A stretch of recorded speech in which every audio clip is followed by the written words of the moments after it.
Cathy Kelley. If Mm. you watched her interview Chris Van Vliet, she revealed that she was recently diagnosed with autism. She spoke with Chris about the diagnosis, how she understands herself, particularly in social settings. She goes on to say, I was recently diagnosed with autism, and I recognize that changes a lot of the social dynamics that I have. And adding that when she describes herself as introverted, I feel like it's a little bit more than a typical person would be.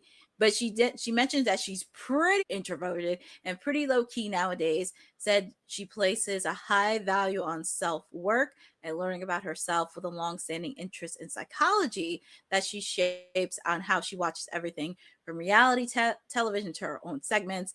She credits Kevin Owens as a particularly important source of support, naming him as one of her closest friends in WWE. Kevin Owens has been super supportive, especially since the diagnosis, since he knows so much about it because of his son.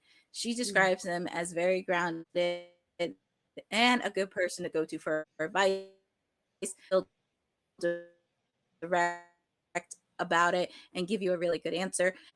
I mean, well, this is a very important story and it matters because there's two words that come to mind: representation and understanding. It's important for people to tell their own story in their own way. And Cathy sharing her experience can also help the next person.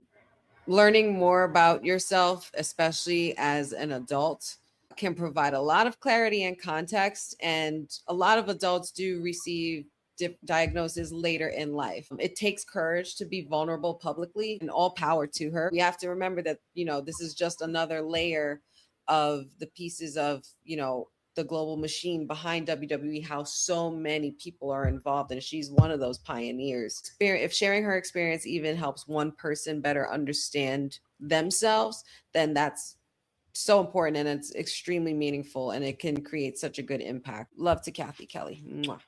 I find it interesting that when some people get these types of diagnoses later in life, it's like, where was the disconnect earlier on? With that being said, I'm glad that she came out. I hope that she came out because she wanted to share it versus feeling like she had to before social got a hold of it and blew it up and maybe took it out of context, because that's a deeply personal thing and shouldn't necessarily be shared unless she wants to. So I'm hopeful that she wanted to and that she's embracing it, which she appears to be doing. And I certainly wish her nothing but the best. Great lady, and she will be fine. Representation matters. And I'm happy she gets to share her story